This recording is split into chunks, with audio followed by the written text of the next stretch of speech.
Hello friends, नमस्कार। Legals help में आपका स्वागत है। मैं हूं सुदेश कुमार और आज आपके लिए लाया हूं टॉपिक ह्यूमन राइट्स अर्थात मानवाधिकार। मनुष्यों के कुछ अधिकार हैं जो मनुष्य को प्राप्त हैं, फिर चाहे वह किसी भी देश में रह रहा हो या कहीं भी चला जाए। ह्यूमन राइट्स यूनिवर्सल कंसर्न के होते हैं। इनकी वैल्यू यूनिवर्सल होती है। जीने का अधिकार, आज़ादी का अधिकार और सेफ्टी यानी प्रोटेक्शन या सुरक्षा का हक पूरी दुनिया में समान रूप से माना जाता है। पूरी दुनिया में गुलामी प्रथा को बंद कर दिया गया है। हर किसी को सम्मान पाने का अधिकार है। सभी व्यक्तियों को बोलने की आज़ादी है। कानून के सामने सभी बराबर हैं। ह्यूमन राइट्स की घोषणा यानी स्टेटमेंट को अडॉप्ट किया यूनाइटेड नेशन जनरल असेंबली में 10 दिसंबर 1948 को। इससे पहले यूएसए के प्रेसिडेंट फ्रैंकलिन डी रूजवेल्ट ने 1941 में 4 अपनी स्वतंत्रताएं बताई हैं। पहली है बोलने और अभिव्यक्ति की स्वतंत्रता। दुनिया में हर जगह आप कहीं पर भी अपनी बात को कह सकते हैं। दूसरी है कहीं भी किसी भी देश में रहें, आपको अपने भगवान की पूजा करने की आज़ादी है। तीसरी स्वतंत्रता है अपनी कमी दूर करने की। जो भी आप में कमी है, चाहे वह आर्थिक रूप से, सामाजिक रूप से, आपको स्वतंत्रता है दूर करें। फोर्थ है आपको भय मुक्ति की स्वतंत्रता। कोई आपको डरा कर नहीं रख सकता। Human rights doesn't have a domestic jurisdiction, it is universal in nature. 10 दिसंबर को ह्यूमन राइट्स डे मनाया जाता है। 2 टाइप्स के राइट्स होते हैं। हम बात कर रहे हैं universal declaration of human rights.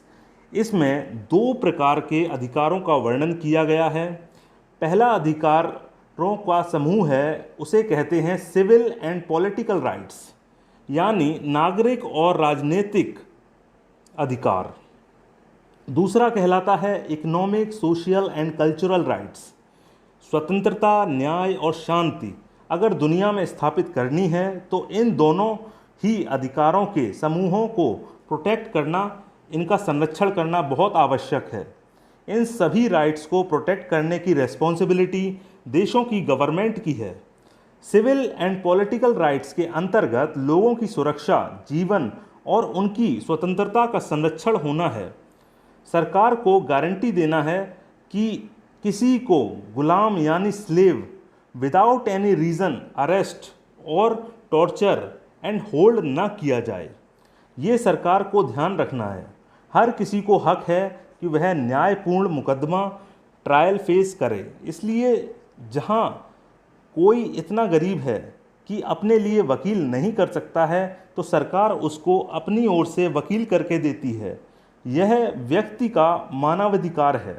Economic, social and cultural rights के अंतर्गत लिविंग कंडीशंस, अपने नागरिकों की जीवन स्तर को उन्नत करने की जिम्मेदारी देश की सरकार की होती है कि लोगों को एम्प्लॉयमेंट मिले, मेडिकल फैसिलिटीज़ मिले, पढ़ने की सुविधा मिले, खाना मिले, तभी व्यक्ति का लिविंग कंडीशन इम्प्रूव होगा।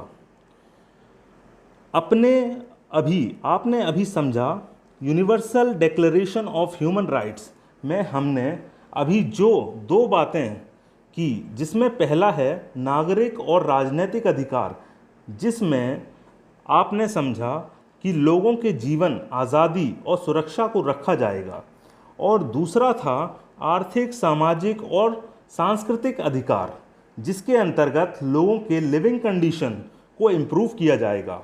तो ये दोनों ही चीज़ें आपस में कोरिलेटेड हैं।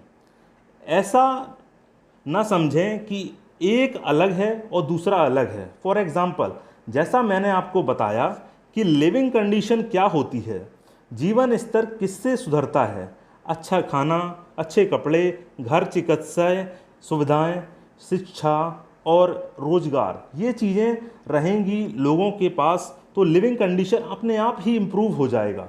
वर्तमान समय में देश में जिस तरह का माहौल आए दिन देखने को मिलता है, ऐसे में मानवाधिकार और इससे जुड़े आयोगों पर चर्चा महत्वपूर्ण हो जाती है।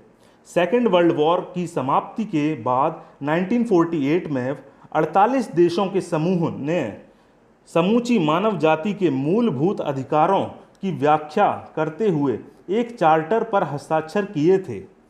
इसमें माना गया था कि व्यक्ति के ह्यूमन राइट्स की हर कीमत पर रक्षा की जानी चाहिए। भारत ने भी इस पर सहमति जताते हुए संयुक्त राष्ट्र के इस चार्टर पर हस्ताक्षर किए। हालांकि देश में ह्यूमन राइट्स से जुड़ी एक स्वतंत्र संस्था बनाने में 45 वर्ष लग गए और तब कहीं जाकर 1993 में NHRC means national human rights commission अर्थात राष्ट्रीय मानवाधिकार आयोग अस्तित्व में आया, जो समय समय पर ह्यूमन राइट्स के हनन के संदर्भ में केंद्र तथा राज्यों को अपनी अनुशंसाएं भेजता है। एक वाक्य में कहें तो ह्यूमन राइट्स हर व्यक्ति का नैसर्गिक या प्राकृतिक अधिकार है।